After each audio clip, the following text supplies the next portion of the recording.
Now let's begin chapter 8, polar coordinates and parametric equations. First, 8.1 polar coordinates. The polar coordinate system is a scheme to represent points in a plane using two quantities, the direction and the distance in that direction. Angle theta and distance r respectively in figure 1. More specifically speaking, it goes kind of like this. First, we begin with something called polar axis, which is the same as the x-axis. In practice, the polar axis corresponds to the direction of your travel, or the direction you're facing at. Now, from the polar axis, you measure the angle theta toward the direction you're interested in, direction of the point P you're interested in. This is a math course, so the angle is always measured in counterclockwise. If you measure clockwise, then theta takes a negative value. Finally, you measure the distance from the origin P, distance from the origin O to the point P in the direction of theta. Call it r, and with these two real numbers, r and theta, we can determine the position of the point P uniquely. That's what polar coordinate does. Now there is something you have to be a little bit careful here. Please take a good look at figure 2. R can be negative. What do you mean? Didn't you say r is a distance? How can a distance be negative? Well, r is not a physical distance between O and P. It's a directed distance, or signed distance if you will, from the origin O to the point P in a direction of the angle theta. In other words, if you go backward, like figure 2, then r takes a negative value. Kind of like in rectangular coordinate system, in a number line, for example, if you go to the left, then x-coordinate takes a negative value. Or the angle, if you move clockwise, then theta takes negative value. The same thing is going on here. And that plus minus, that's negative r value generates a bit of a problem, and we're going to have to come back and discuss that. And because of that behavior, polar coordinate expression is not unique beyond the periodicity of the angle, as a matter of fact. Yes, everybody can see that the polar coordinate expression is not unique without the consideration of this r, I think, because after all, the angle theta is periodic by itself. So if you go 360 degrees more, then you're pointing toward the same direction. So if you add any multiple of 2 pi or subtract, you're going to end up with the same direction as far as the position of the point P is concerned. So theta part has periodic behavior with periods 2 pi. Consequently, this polar expression, the polar coordinate expression, is not unique. That's easily seen. But there's another aspect that is coming from the negative r value. That's something we'll have to discuss. But let's resume our discussion in my notebook, where I have a little bit more control and we have a little bit better picture here. Now, the key thing we have to establish here in this section is the relationship between rectangular and polar coordinate systems. The rectangular coordinate, or alternatively called Cartesian coordinate system, is a scheme to represent points using horizontal and vertical positions, x, y. Rectangular coordinate expression is unique whenever the coordinate axes are already set a priori. In other words, any given point P, we have only one expression x, y. But that is not the case with polar coordinate system. Even with the same P, same point P, you can have multiple expression r, theta. Well, we're going to talk about it in a moment, but first, a little bit of visualization first. This may be a repetition of the picture we saw in the textbook, but here it is. The point P can be represented by r and theta, and r is the distance, and theta is the direction angle or polar angle. And please note that we have those green dotted lines, horizontal and vertical lines, which represent x and y, horizontal and vertical. Consequently, we can use trigonometry to find out the relationship between r and theta and x and y. Even if we take different position, different theta, different r, the idea is the same. X over r is cosine of theta, because that's the definition of the cosine function. Consequently, x is equal to r cosine of theta. Also, y over r is sine of theta, because that's the definition of sine function. Consequently, y is r sine of theta. So what do we have? We have the convergent formula between rectangular and polar coordinate systems. As a matter of fact, once the polar coordinate system is given as r comma theta, then it is possible to find out x comma y rather easily simply by doing this conversion. As a matter of fact, let's go a little bit later, then I've summarized it here. But let's come back. Here we have something rather tricky popping up right now, having to consider the negative r value, so let's talk about that. But again, something easier thing first. What if theta is negative? Well, this program is randomized, but this time we ended up with positive theta value. Good, there you go. We measure counterclockwise, then positive. As you can see here, we measure it clockwise, then the angle is negative.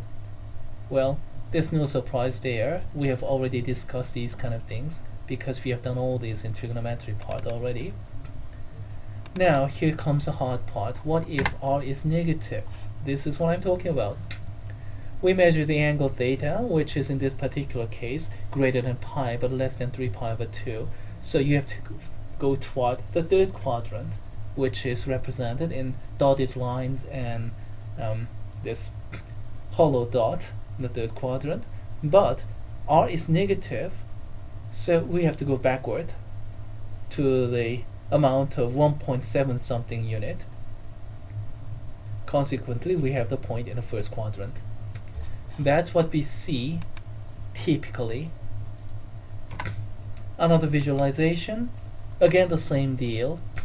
We have theta, which is greater than 3 pi over 2 but less than 2 pi, so we are pointing toward fourth quadrant, but theta is negative, so we go backward and we ended up in the second quadrant. That kind of thing takes place when r is negative.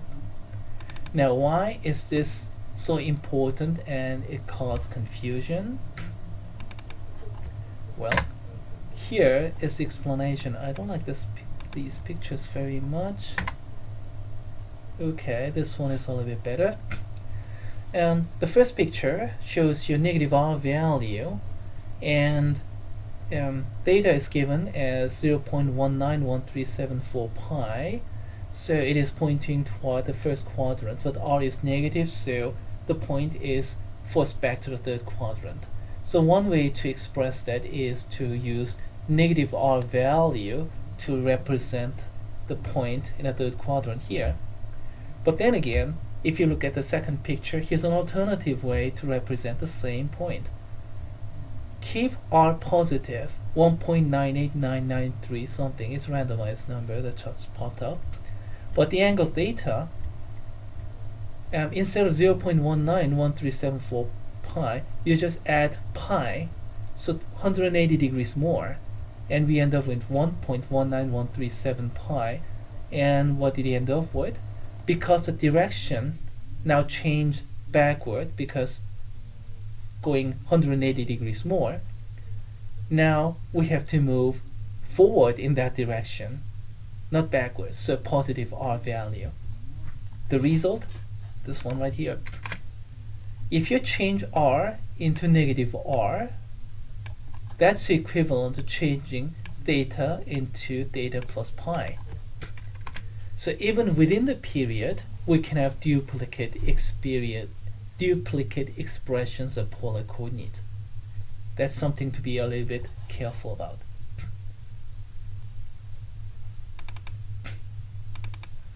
And conversion, you can actually prove those using these. R cosine of theta, R sine of theta are the same as negative R theta plus cosine of theta plus pi, and negative R comma sine of theta plus pi.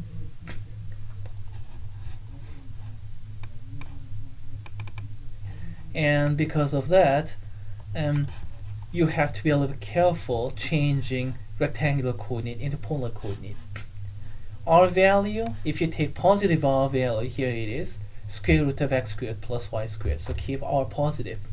And then find out theta appropriately, arctangent of y over x, because yes, y over x is tangent of theta, so arctangent of that. But then again, it may be forward direction, it may be backward direction. So depending upon the circumstance, you may have to add pi or not. So k pi, here k can be 0 or k can be 1. That depends heavily upon which quadrant you're in. If you take arctangent, then you're going to have to get something in first quadrant or fourth quadrant only. So depending upon your x-coordinate value, you just add pi or just stay there. Another way to handle the same thing is to do this. Keep the arctangent, so keep the angle pointing toward either first quadrant or fourth quadrant, and change R value accordingly. Take either plus sign or negative sign. Plus if x is positive, which means first quadrant or the fourth quadrant, so arctangent of theta is already good angle. In that case, keep the same. Positive, no problem there. But if you have to go backward and go to either second or third quadrant, then you have to take the negative sign. But algebraically handling all these without drawing a picture is not an easy thing to do. So I generally advise students to draw the picture. Well, let's go with a simple problem here. Here's a picture, negative 1 comma 1, and that's easy. And everybody can see that all the angles here, the angle is 135 degrees, or 3 pi over 4. Consequently, the solution, well, theta is 3 pi over 4, and the radius is by Pythagorean theorem, we have square root of 2, and consequently we have the polar coordinate expression like that. Let's do it once more. Let's begin with plotting.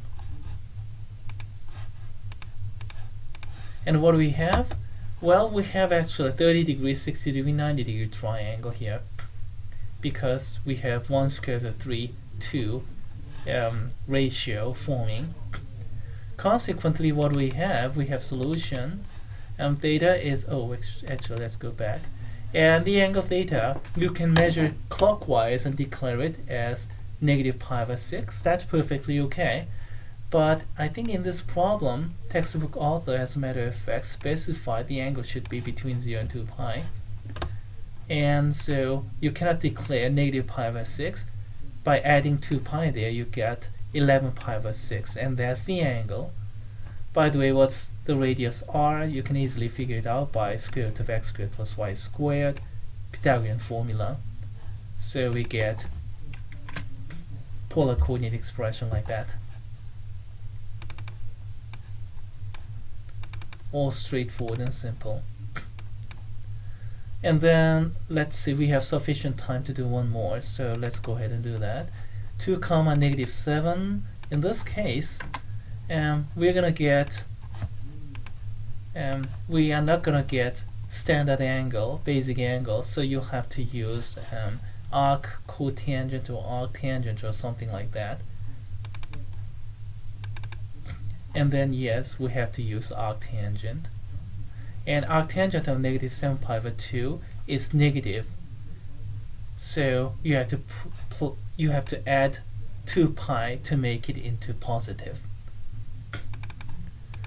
The first set of problems, these are too straightforward because r comma theta are given, so you can just plug those into this conversion form to get xy coordinates. So they are not worthy of our time, so let's leave those to students.